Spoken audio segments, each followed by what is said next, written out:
ፈለገ አረ ሰላም ፒስ እያለ ነው። ሰላም ሰላም። አረ በጣም ሰላም ፈለገዬ፣ በጣም ከዚህ በኋላማ ፒስ ነን። እኔ በጌታ እወድሃለሁ በለው ነኝ እስኪ፣ ስላንተ እወድሃለሁ በለው እስኪ፣ እወድሃለሁ በለው እስኪ። እኔ እውነቴን ነው የምልህ። እኔ በጣም ነው የምወድህ፣ በጣም ነው የማከብርህ። እኔ ሰውን መጥላት አልችልም። እኔ ከዚህ በኋላ አም ሶሬንደር ኦፍ ጂሰስ ክራይስት፣ በቃ እኔ የክርስቶስ ነኝ። በጣም ስላደረግኩን ስለተናገርኩ ስለ እያንዳንዱ ነገር ይኸው በክርስቶስ ኢየሱስ ፊት ዛሬ በጣም ይቅርታ ጠይቀሃለሁ። በጣም ነው ይሄ ማከብርህ፣ ነው በጣም በቃ ነው የምወድህ። አባት፣ በቃ አለቀ። ይሄ ነው ትናንትና የነበረ የምር እኔ የምሬ ነው። አይ ኖርማሊ እኔ ሰሙ ይቅርታ ሲጠይቅ ሲናገር ከልቦ ነው የሚጠይቀው እና የእውነቴን ነው። በህይወቴ ቁርሾ ማላቅ ነገንም ማላቅ ከተናገርኩ እዚሁ ፊት ላይ ነው የሚጨርሰው እና ይሄ እንደ ሰው በጀርባ መናገር ምናምን እዚህ ፊት ላይ አፍረጥርጬ ምናምን ከተዋጠለ ተዋጠ ካስታወከ ያስታውከ ብዬ ነው ይሄ ነው እና ወንድሜ ፈለገ በዚሁ አጋጣሚ ደግሞ ልደተ ቃልንም አምሰዋይ በጣም ይቅርታ እኔ ያውን ወይኔ አፄ ክርስቲያን ሁለቱንም ተናግራቸዋል። በነገራችን ላይ በጣም ነው እኔ የተናገርኩት በሰሙ እና መተማመንበት ጋይስ፣ በሰሙ መተማመንበት የድንግል ማርያም ጠላት እያላችሁ የምትጽፉ ሰዎች ኖ፣ ድንግል ማርያምን በተለይ ሜሮሎጂ ላይ ያለው እውቀት ማርያምን በጣም ምኮራበት ልጅ ነው። ምኮራበት ማለት ነው። ድንግል ማርያምን የመጥላት አቅሙም ማለት ምን እንዴ የመጥላት ምንም አይነት ኦፖርቹኒቲ ሊኖረው አይችልም። ማርያምን በጣም እኔ ሰሙ በጣም እኔ እናቴን እኔ የምነግራችሁ ማለት ነው። እና እኔ አፕሪሺየት አባቴ በጣም በነገራችን ላይ ምናልባት እንትን የሚላችሁ ሰዎች ምናልባት ኦርቶዶክስ ውስጥ እያለሁኝ በኦርቶዶክስ ቤተ እምነት ውስጥ እያለሁ ያስቀየምኳችሁ፣ የበደልኳችሁ፣ ያስከፋችሁ ለእያንዳንዳችሁ አኬን ጨምሮ ማለት ነው ያ ሁሉ ነው። ካሳ ካሳን የምትሉ ከሆነ የምትሉኝን ነገር እኔ ካሳ ልክሳችሁ እፈልጋለሁ። ይቅርታ፣ ምንም ካሳ አያስፈልግም። ከአንተ የሚፈለገው ዛሬ እንግዲህ አይታወቅም። በነገራችን ላይ ታውቃለህ፣ የእግዚአብሔር አሰራር አይታወቅም። አሁን ማን አምኗል ጎልያድ በዳዊት ይሸነፋል ብሎ ማን ያምኗል? ማን አምኗል ዮሴፍ የአባቶችን ችግር ይፈታል ብሎ የያዕቆብን ችግር የረሃብ ችግር ይፈታል ብሎ ማን አምኗል? የሞተ ልጅ ያዕቆብ ሞቷል ብሎ የረሳው ልጅ ነው። ማን አምኗል? ዮሴፍ በሕይወት እንዳለ ማን አምኗል? እና ዛሬ ማን አምኗል? ሰሙ አሁን ወንድሞች ያሉትን እንግዲህ ቀድሞ ወንድሞች የኔ ወንድሞች የሆኑትን እንግዲህ ወንድሞቼ ሶሪ እያለ ነው። ይህ ታዲያ ማን ያምናል? ጋይስ ይህ እኮ ነው ፍቅር ማለት እንዴ ብራዘር ማርያምን እኔ አንድ ነገር ልበላቸው። ኦሪት ዘፍጥረት ምዕራፍ 37 ነው እና እኔ ዛሬ እንደውም በጣም ሳይና ስባረክበት የነበረ የእግዚአብሔር ቃል ነው እና ስለ ያዕቆብ ስለ ዮሴፍ ስናወራ ዮሴፍ 17 ዓመቱ ነበረ። ጀስት እረኛ ነበረ ከወንድሞቹ ጋር እና ዮሴፍ በጣም ታዛዥም ነበር፣ ታናሽም ነበረ ከወንድሞቹ እረኛ ከሚጠብቁት እና ዮሴፍ ለበጎ ነገር ያደረገው ነገር በጠቅላላ ለክፉ ነገር ተመልሶለት ዮሴፍ ወደ እናት አባቱ ጋር ሄደው ወደ ያዕቆብና ወደ እንትኑ ሄደው ለወንድሞቹ ምሳሌ ያመጣ ነበረ። ምሳን ይዞ ሲመለስ ወንድሞቹ ባየው ህልም ምክንያት ስለ ነዶዎቹ ስለ 12ቶቹ ነዶ ሲሰግዱለት ስለነበሩ እነዛ ታላቁ ነዶ ለታናሹ ነዶ ሲሰግዱለት አየው።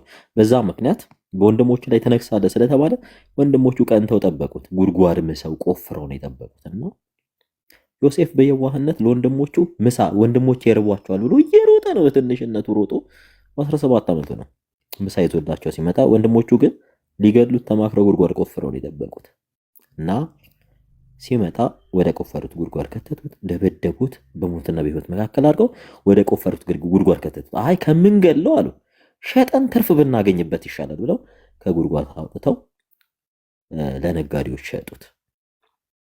ከነጋዴ ወደ ነጋዴ ዮሴፍ ተሽጦ በነ ጲጢፋራ እጅ ላይ ወደቀ። በነ ጲጢፋራ እጅ ላይ በጣም በሚያሳዝን ሁኔታ በነ ጲጢፋራ እጅ ላይ ወደቀው ዮሴፍ እግዚአብሔርን አያሳዝንም ነበር። እግዚአብሔርን ያውቀው ነበር። ጲጢፋራ በመልኩ ተማርካ አብረን የጲጢፋራ ሚስት አብረን እንዘሙት ስትለው እድሉን አልሰጣትም ነበረ። ምክንያቱም እርሱ የእግዚአብሔር ነበረ፣ በእግዚአብሔር ሕግና ትእዛዝ ውስጥ ነበረ። አባቱ እግዚአብሔርን እንደሚወድና በእግዚአብሔር መንፈስ የተገዛ እንደሆነ ያውቃል።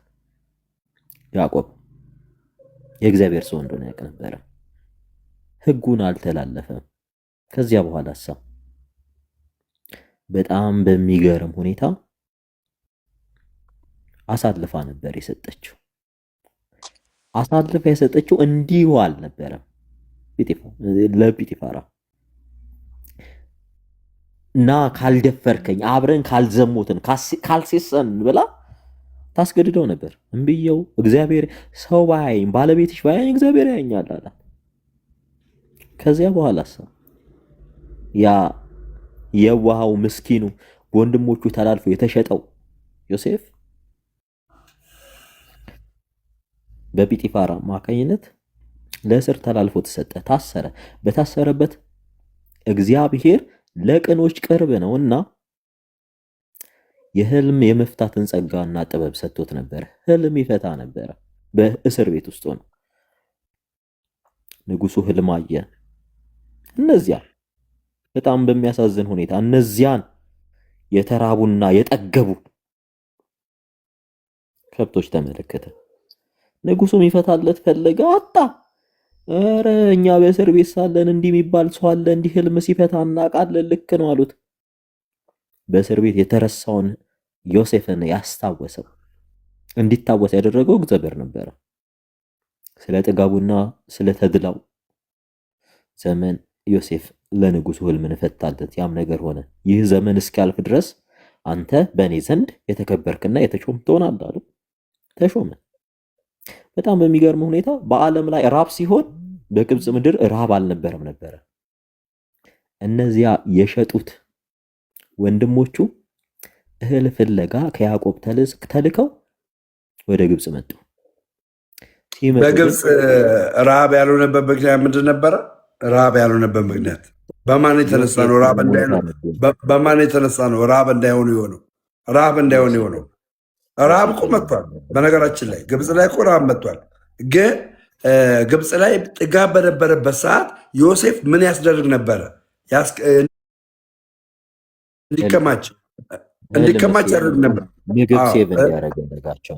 እህሎች ሴቭ እንዲሆኑ ያደርገን ነበር። እና ጨርስሽ። በጣም በሚገርም ሁኔታ ወንድሞቹ መጡ። ወንድሞቹ ከየት ነው የመጡት? ከእስራኤል ነው የመጡት። ከእስራኤል ከከነዓን። ከማን ዘንድ? ከያዕቆብ ዘንድ፣ ከአባቱ ዘንድ። እንዳያቸው አወቃቸው ወንድሞቹ ስለመሆናቸው።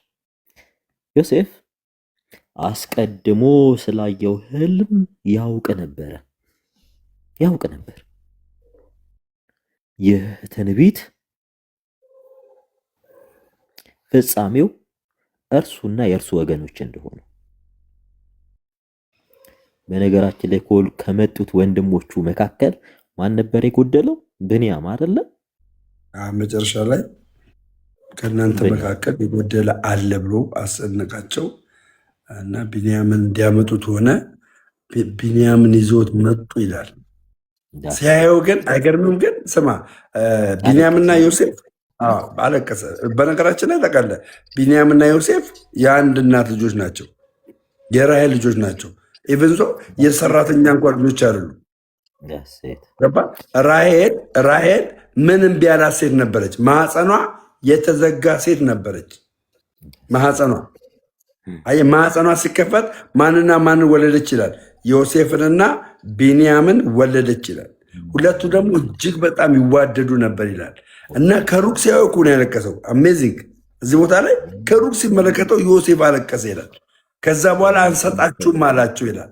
አይመለስም ይሄ ልጅ እኔ ጋር ይሆናል ብሎ ሲላቸው ሮቤል ልቡ እጅግ አዘነ ይላል። ለምን አባታቸው ያዕቆብ የቢንያም ወንድም የሆነው ዮሴፍን እንደተገደለ ስለነገሩት አሁን እሱ እዛ ማየት ከሆነ ይሞትብናል አለ። አይታል። በቃ እጅግ በጣም አባታችን እንዲና እንዲሆንብናል ብሎ አዘነ። ስለ ያዕቆብ አዘነ። ስለ ያዕቆብ እንግዲህ ቢንያምን ከወሰዱበት የራሔል ልጅ አልባ ልትሆን ነው። ራሔል ዮሴፍ የለም፣ ቢንያም የለም። አቡ የሚገርም እኮ ዘፍጥረት ምዕራፍ 42 በተለይ እስከ 49 ስፔሻል ደግሞ ዮሴፍ ከሞተ በኋላ ዋው አንብቡት፣ ልጋብዛችሁ ማርያምን ከ37 ጀምሮ እስከ 49 ያለውን አንብቡት። የሚገርም ታሪክ ነው የምታነቡት። ነገራችን ላይ ይህን ታሪክ ላነሳላችሁ እንድናነሳው እኔ ያስገድደኝ አንድ ነገር አለ። በህይወታችን ዮሴፍ ወንድሞች የበድለውኛል፣ ገፍተውኛል፣ አሳልፈው ሰጥተውኛል፣ ሊገሉ በሞትና በህይወት መካከል እንደውም አልሞት ስላቸው ጥቅም ያገኙብኝ ዘንድ ሽጠውኛል ብሎ በተድላው በንግስናው ዘመን በሹማምንት በሆነ ዘመን ወንድሞቹን ለበቀል አልፈለጋቸውም። አያችሁ፣ የሰው ልጅ እግዚአብሔር ሲገባው የእግዚአብሔር እዚህ ጋር ምን እንዳልተቀላለ ለወንድሞቹ እናንተ ለክፋትና ለበቀል ይህንን አደረጋችሁት አላቸው። ገባ? ታስታውሳለህ? ቃል እናንተ ለክፋትና ለተንኮል ይህንን አደረጋችሁት፣ እግዚአብሔር ግን ወደ መልካም ቀየረው ብሎ ራሱ ዮሴፍ ምስክር ወደ መልካም ቀየረው ብሎ ማለት ነው። ምን መሰለህ፣ እኔ አሁንም ይሄን ታሪክ ሳነሳላችሁ ብዙዎቻችሁ የይቅርታን ጥግ ክርስቶስ ምን ያህል እንደወደደን በምን ልክ መዋደድ እንዳለብን እና እንዴት ክርስቶስን ማየት እንዳለብን እንድናጤን ነው። ምናልባት እኔ በድያችሁ ሊሆን ይችላል፣ አስከፍቻችሁ ሊሆን ይችላል ብዙዎቻችሁ። ነገር ግን እኔን እንደ ዮሴፍ ወንድሞች ቁጠሩኝ። የእውነት እኛ ዮሴፎች ነን የምትሉ ከሆነ እግዚአብሔር እንወደዋለን እናከብራለን የምትሉ ሰዎች ካላችሁ እኔን እንደ ዮሴፍ ወንድሞች ቁጠሩኝ እና ልባችሁን ለይቅርታ ዝግጁ አድርጉ። ዮሴፍ ለይቅርታ ዝግጁ ነበር። ሁልጊዜም እግዚአብሔርን የሚወድ ሰው ለይቅርታ ዝግጁ ነው። ለይቅርታ ወንድምህ ቢበድል ስንት ጊዜ ነው ይቅር በለው ያለክ? 7 ጊዜ 77 አይደለ? 7 ቁጥር በዕብራውያን ዘንድ በጣም ፍጹም ናት። ፍጹም 77 ደግሞ የፍጹምም ፍጹም ናት። ወንድምህን ይቅር አለ ማለት አትችልም ክርስቲያን ሆነ ቢበድል እንኳን። ሌላኛው በጣም ክሊር እንዲሆንላችሁ የምንፈልገው ስለጠፋው ልጅ ታሪክ በደንብ አስቡ። እንትና ግን ትንሽ ቢያወራ ደስ ይለኛል። ማን ነው ናቲ ከገባ አይቀር እስኪ አዋራው፣ አንተ ራስህ አዋራው፣ አናግረው እስኪ ናቲ አለቅ። እሺ ችግር የለውም ይቀጥል። ናቲ አለቅ። ደሚዋለው ሰላም ነው? እንዴት ነው ብራዘር? አማን ነው አለሁልህ ወንድም አለም። እንዴት ነህ ደሚዋ? አለው እግዚአብሔር ይመስገን። ትንሽ ፊሊንግ አለው መሰለኝ ወንድማችን ሰሙ አንተ ላይ ዋይኖት ለምንድን ነው የምትከታተለው? ለመልካም ነው ወይስ? እኔ አንተ እንግዲህ ክፋት የተሞላ ልጅ እንዳለው አውቃለሁ። ክፋት ያለብን ልጅ፣ ተንኮለኛ ልጅ እንዳለው አውቃለሁ። ግን ሰሙ ጋር ምንድን ነው ያላችሁ ነገር? ምንድን ነው መታቂምበት ነገር? ችግር አለ? ኧረ ደሜዋ እኔ ተከታትየው አላውቅም ሲጀመር። እኔ እንደውም የሆነ ጊዜ ተጣልተን የሆነ ጊዜ እንትና ሚኪ ቤት የአዲስ ዓመት ጊዜ ይቅርታ ተባባሉ ምናምን ብሎ ሰዎች ምናምን ይቅርታ እያስባለ ነበር ካስታወስክ። እና እኔም እንዳጋጣሚ ገብቼ ይቅርታ ምናምን ጠይቄው ነበረ። ይቅርታ ጠይቄው ከዛ በኋላ ሁሌ ያነሳታል። አሁን ዛሬ እንደዚህ ሰድቦኝ ነገ መጥቶ ለምኖኝ ይቅርታ ይጠይቀኛል ምናምን ይላል። እኔ እንግዲህ ምንም ያገናኝን ነገር የለም። ላይቭ ላይ የሚሰድበኝ እሱ ነው እንጂ እኔ ተናግሬው አላውቅም። በቃ እንደዛ ከሆነ አሁን ያው እንግዲህ እየተናገረ ነው ዛሬ የልቡን ነው ደግሞ የሚናገረው። ይህንን የእግዚአብሔርን ቃል መሻር አይችልም። ወንድማችን ሰሙ አሁን እየተናገረውን ያለውን ቃል የማይኖርበት ከሆነ ክርስትናው አደጋ ላይ ነው ያለው ማለት ነው። ስለዚህ ዛሬ እንግዲህ ከልቡ ነው ይቅርታ ያለው። አንተም ከዚህ በኋላ ጀስት እሱ ፊልም በሚያደርግበት ነገር ላይ አትገኝበት። እርሱም ዛሬ በቃ ፈቷል። በቃ አለቀ። ሁለታችሁ ጋር ያለ ነገር ተፈታታችኋል። ደስ ይላል። በነገራችን ላይ እየሰማችሁ ነው አለም የዮሴፍ ታሪክ ወንድሞቹ እያለ ነው እያወራ ያለው። ወንድሞቹ ይቅር አድርጉልኝ እንግዲህ ለወንድሞቹ ዮሴፍ ምን ብሏል? ይቅርታን አድርጓል። ወንድሞቹም እሱ ይቅርታውን ተቀብለዋል። ገባችሁ አይደለም? ተቀብለውታል። ስለዚህ ወንድሞች እያለ ነው ሰሙ ኦርቶዶክሳውያን ካን ኢማጂን ኢዛት ክሊር ኦርቶዶክሳውያን ባለፈው ፋውል የገባሁበትን ነገር ነገራችሁ። ሰው መጥቶ ሲያንጓጥጥብኝና ሲያሹፍብኝ ነው እኔ ለእንደዚህ አይነት ኃጢአት የተዳረግኩት። ይሄ ሰበብ ማድረጌ ምናምን አይደለም። መገኘት የለብኝም። እውነት ነው። ለኃጢአት የተገኘው ሰው መሆን የለብኝም። ግን ፍቅር አንድ ሰው ቢያሳየኝ ግን ለእንደዚህ አይነት ነገር አልዳረግም ነበር። ዛሬ ለሰሙ ፍቅር ብታሳዩት፣ መልካምነታችሁን ብታሳዩት፣ ገባችሁ? ገንዘብ ታደርጋላችሁ። ደምሮን ገንዘብ እንዳደረጋችሁት ማለት ነው። እና አይታወቅም የእግዚአብሔር አሰራር አይታወቅም እኮ። ነገ እኮ እኔና ሰሙ አንድ ገጠራማ ከተማ ውስጥ ገብተን ገባ ኦርቶዶክሳዊ የሆነውን እሱ ውስጥ ያለውን አስተምሮ የምንናገርበትን ክርስቶስ ኢየሱስ በሰዎች ዘንድ ምን ያክል ክብር እንዳለው ምን ያክል አስተምሮቱን በእያንዳንዱ ገጠር ከተማ ውስጥ ገብተን የምንናገር ሰዎች ሊያደርገን ይችላል። እግዚአብሔር አይታወቅም የእግዚአብሔር አሰራር። ከእናንተ ኦርቶዶክሳዊ የምጠብቀው ምንድን ነው? ፍቅር ማሳየት። እሺ ፍቅር ማሳየት። ፎሎ ያነሳችሁ ፎሎችሁ መልሱ። ፍቅር ማለት ይሄ ነው። እዚህ ጋር እንወዳለን ብቻ ሳይሆን ፎሎ ያነሳችሁ አሁን ጴንጤ የሆነ በላችሁ ፎሎ ያነሳችሁ ፎሎችሁ መልሱለት። ችግር የለው። ገባችኋ? ችግር የለው። ችግር የለው። እኔ አሁን ይሄ ተሳደበ ነው ይሄ እንደዚህ ያለ ነው ብትሉኝ እኔም ተሳዳቢ ነበርኩ። ምሳሌ ይኸው ደሜ እኔ ልንገርህና አንድ ነገር እኔ በጣም ይቅርታ እኔ ኦርቶዶክስ ውስጥ ሆኜ ወደ 14800 ሰው ብሎክ አድርጌ ነበረ። 14800 ሰው ብሎክ አድርጌ ነበረ እና እኔ ቤት መጥቶ በቃ ስድብ ከተሳደበ ሰንበዲ ብሎክ ነው፣ ቀጥታ ነው እኔ ብሎክ ማድረገው እና ስለዚህ ዛሬ አይ ተፈተዋል ብዙዎች ሁሉ አረንዳ። አሁን እኔ ምን ያደርጋለሁ መሰለህ ሰሙ፣ እኔ ምን አደርጋለሁ መሰለህ አንድም ሰው ከብሎክ ፍትት አደርጋለሁ እንዳለ በቃ ፌክ አካውንትም ምንም አካውንትም ባዶ አድርገዋለሁ።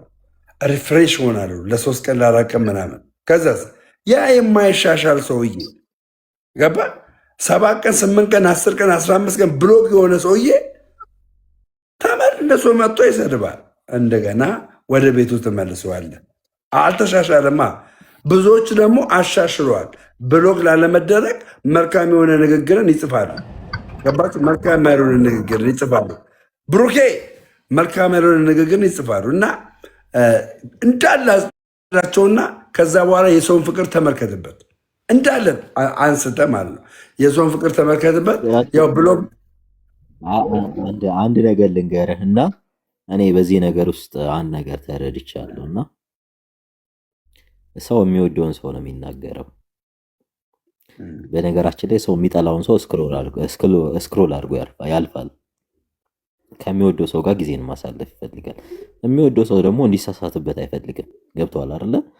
እንደም አንድ ትምህርት ልስጥል። አንተም ሰዎች የሚነቅፉ ቁጭ ብለው የሚናገሩ ምናምን ለአንተ ፍቅር ስላላቸው ነው። የሚጣላህ የሚደባደብህ ሰው እኮ በጣም ስለሚወድ ቦታ ስላለው ነው። እዛ ቦታ እንድትገኝለት ስለማይፈልግ ነው። እኔ ይሄ ነገር አልገባኝም ነበረ እና ብዙዎችን ብሎክ አደረጋቸው ነበረ።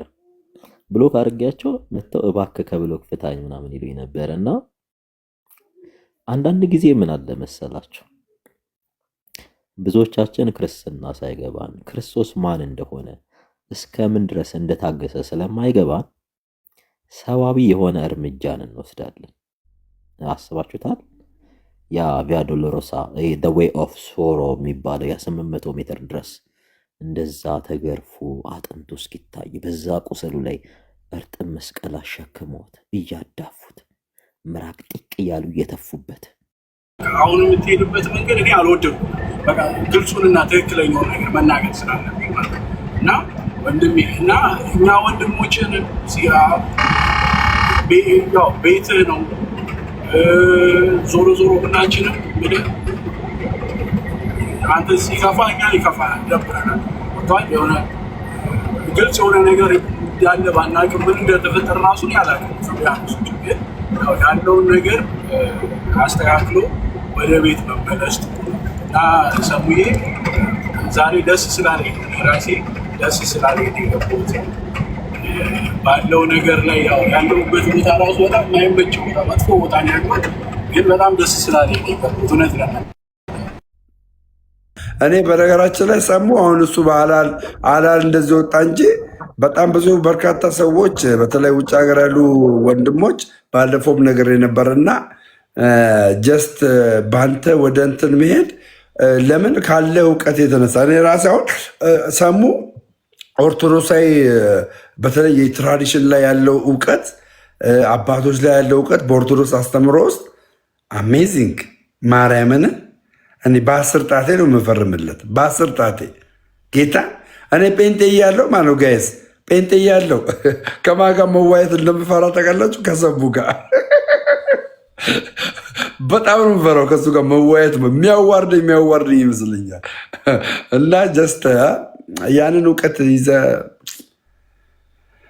እቻ እግዚአብሔር አዋቂ ነው። ለማንኛውም እንደ እግዚአብሔር እንደ ሰው አይደለም። ያው እግዚአብሔርን አሰራል አናቀውም እና ጌታ መልካም ነው። ወንድሜ ሰሙ አላቅም። ያው እንግዲህ አንተ ታውቃለህ የሰዎች ፍቅር የዚህን ያክል ጥልቅ ነው ለአንተ። ሰዎች በዚህን ያክል ጥልቅ ይወዱሃል። እኔ አሁን ባለፈው የሆነ ሰዓት ላይ ተሰምቶኝ ነበር። በቃ ሰው አይወደኝም፣ ሰው ርቆኛል። ኦርቶዶክሳውያን በጣም በቃ ምንድን ነው ምናምን ሰምቲንግ ምናምን እያደረግኩ በጣም በቃ ተሰማምቶኝ ምናምን እያለው ደሜ እኛ እንወዳለን እኮ ደሜ ምናምን የወሉ የሰው ፍቅር አለኝ አልኩ። በቃ አየህ አንዳንዴ ሰው እንደሚወደንና እንደማይወደን ሳናውቅ የምናደርጋቸው ነገሮች በኢየሱስ በጣም እኔ እንግዲህ አይታለሁ። ኦርቶዶክስ ከሆንኩ በኋላ ስንት ፋውል የሰራሁት ግን የሰው ፍቅር ማርያምን የሰው ፍቅር አልቀነሰም። እኔ ነው የሚሰድቡኝ ሰዎች ምን የሚሉ ሰዎች ቤታቸው ብትሄድ ሰሙ 10 ሰው 20 ሰው ነው የሚኖረው። አየህ እነሷም በጽድቅ ይኖሩ በኃጢአት ይኖሩ በምን ይኖሩ የሚያውቀው እግዚአብሔር ነው። ግን ሞገስ አልባ አድርገዋቸዋል።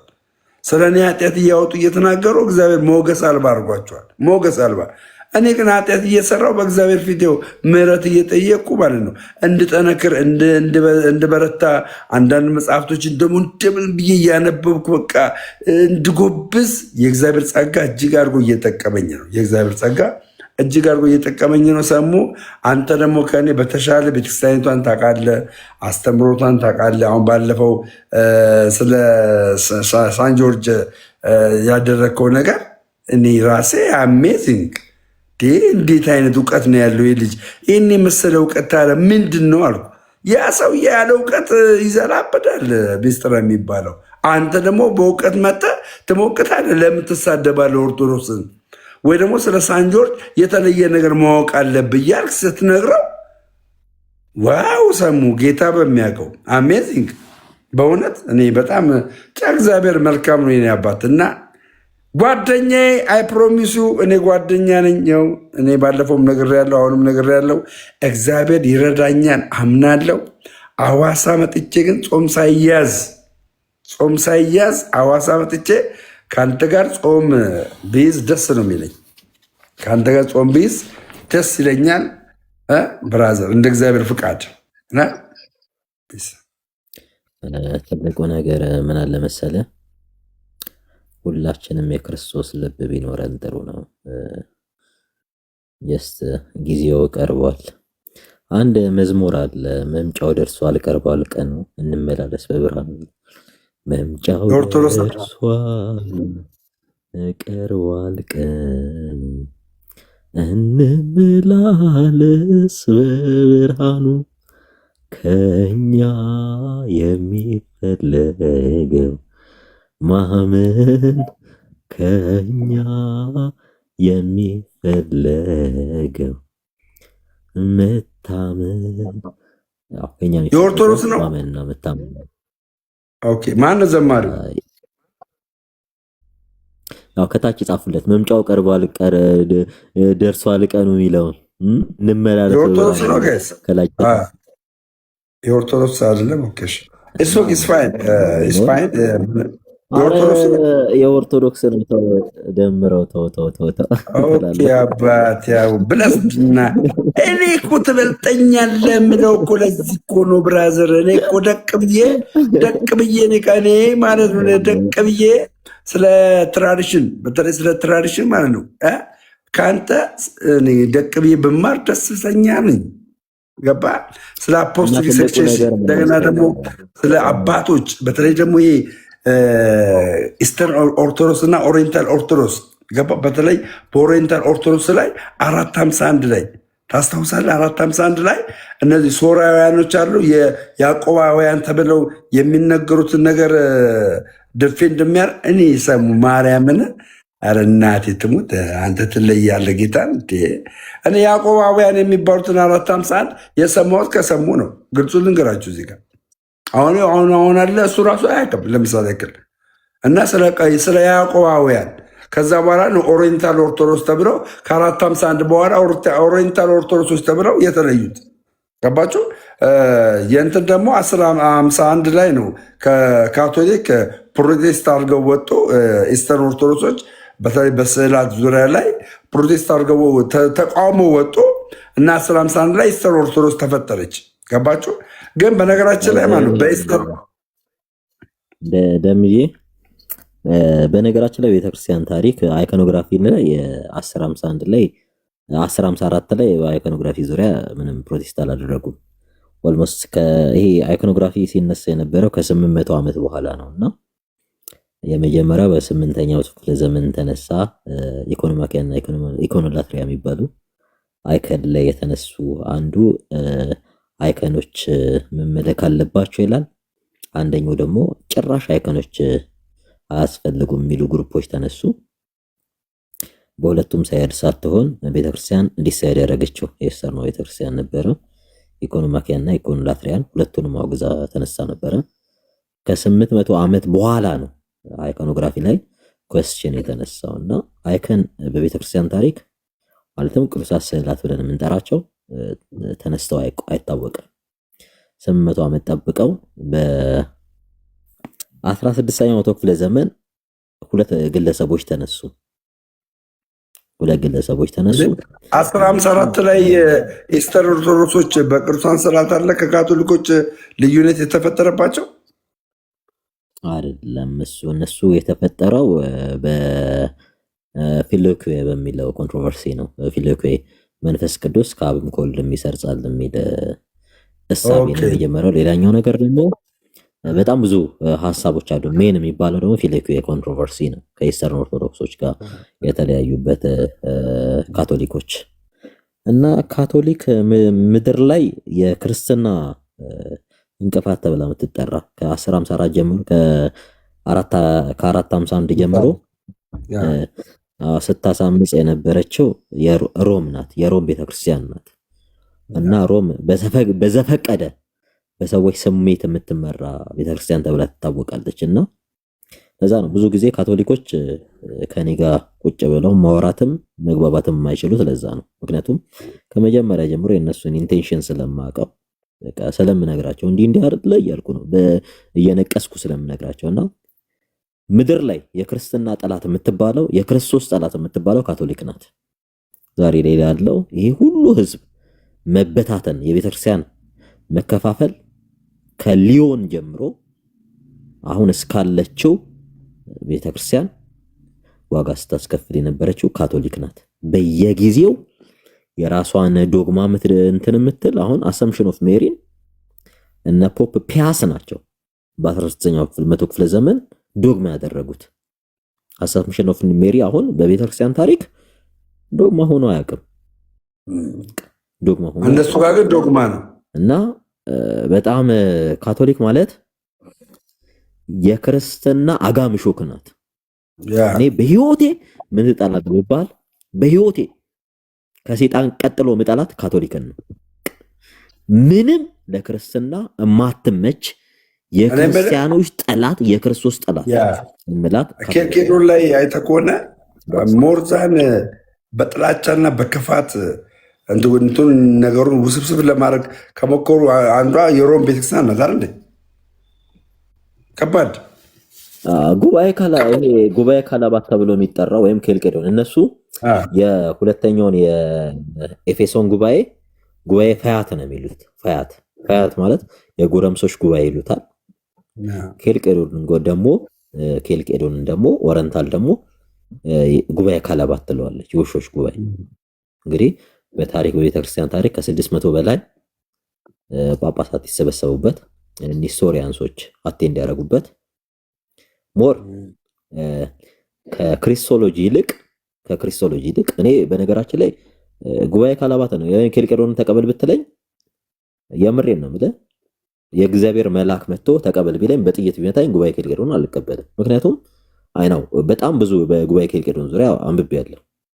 በጣም ሩዶች የሆኑ በጣም ይሄ ጸረ ክርስቶሶች የሆኑ ህብረቶች የነበሩበት ነው። ምክንያቱም አንድ ጉባኤ ኬልቄዶንን እንዳትቀበል የሚያደርገህ ምንድን ነው ብትለኝ ጉባኤ ኬልቄዶንን እንዳልቀበል የሚያደርገኝ አንድም ኒስቶሪያንስ ጳጳሳት አለ፣ ንስጥሮሳውያን ሁለቱ፣ የኢዴሳው ጳጳስ አለ አንድም። ሁለተኛው ደግሞ የምንድነው ጳጳሱ? አንደኛው የኢዴሳው ነው። በቃ ሲጀመርም ቁማር ነበረ። የክርስቶስን የጌታን ቤተክርስቲያን እንዲከፈል ያደረገው ተንኮለኛው ሊዮን ነው። የሊዮንን ትምህርት እቀበላለሁ የሚል ለእኔ ሴጣን ነው። ስቲል አሁንም እስከ ሞትም ድረስ ንጉሱ ሊዮን ማለት ንጉስ ነው።